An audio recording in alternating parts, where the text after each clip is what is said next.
நாடுடைய சிவனே போற்றி, எந்நாட்டவர்க்கும் இறைவா போற்றி போற்றி.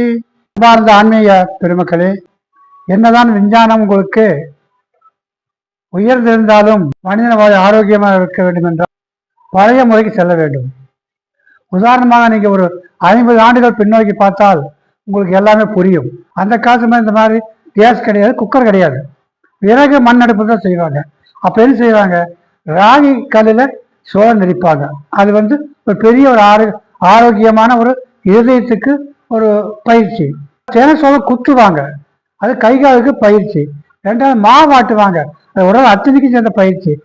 தண்ணி கிணத்துல போய் கைத்துக்களை சேர்ந்து கொண்டு வரணும். அதாவது 80 அடி 100 அடி கிணறு ஆழமா இருக்கும். குடத்துல கட்டி இழுத்து தண்ணி கொண்டு வந்து வீட்டுக்கு சேர்ந்து உபயோகப்படுத்துவாங்க. அன்றைய காலகட்டத்தில் எல்லாமே ஆரோக்கியமா இருந்தாங்க.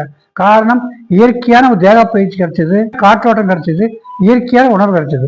அதனாலே அன்றைய மக்கள் ரொம்ப ரொம்ப ஆரோக்கியமா இருந்தாங்க. டாக்டர்களே குறைவு. சொல்ல போனா ஒரே டாக்டர் எல்லா வியாதியும் பார்ப்பாங்க. பல்லு வலியா, கை வலியா, கால் வலியா, தலைவலி, எல்லா வியாதிக்கும் ஒரே டாக்டர் தான்.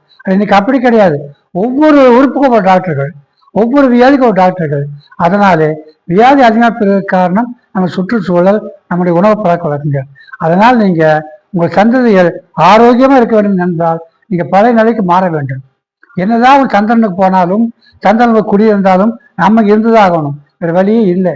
சமீபத்தில் பார்த்தீங்கன்னா இந்த கொரோனா கொடுமை அதாவது உலகிலேயே பெரிய வல்லரசு அமெரிக்கா, அங்கேயே லட்சக்கணக்கான பேர் மடிஞ்சாங்க. யோசனை செய்து பாருங்க. இந்த விஞ்ஞானத்துல இந்த வியாதி தடுக்க முடியுதா? முடியலையே. டெங்கு வருது, டொங்கு வருது, இன்னும் பல வியாதிகள் வருது. இந்த டெங்கு ஜுரம் வந்ததுக்கு அநேகம் பேர் மூட்டு வலி இன்னும் குறையல. அதே மாதிரி முழு காய்ச்சல். இந்த டெங்கு அநேகம் பேருக்கு மூட்டு வலி இன்னும் இருக்கு 10 வருஷமா. காரணம், இந்த வைரஸ் உடம்புல இருக்குது. எந்த விஞ்ஞானம் வந்தாலும் இந்த வைரஸ் ஒழிக்க முடியாது. காரணம், குறையும், மீண்டும் வரலாம். இந்த கொரோனா மாதிரி மீண்டும் வரவும் வாய்ப்பு இருக்குது. அதனால் நீங்க உங்க உடம்புல எதிர்ப்பு சக்தியை உருவாக்கி நீங்க ஆரோக்கியமாக இருக்க வேண்டும் தாழ்மையாக கேட்டுக்கொள்கிறேன்.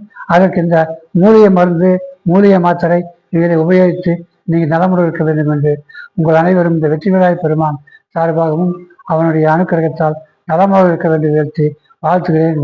நன்றி, வணக்கம்.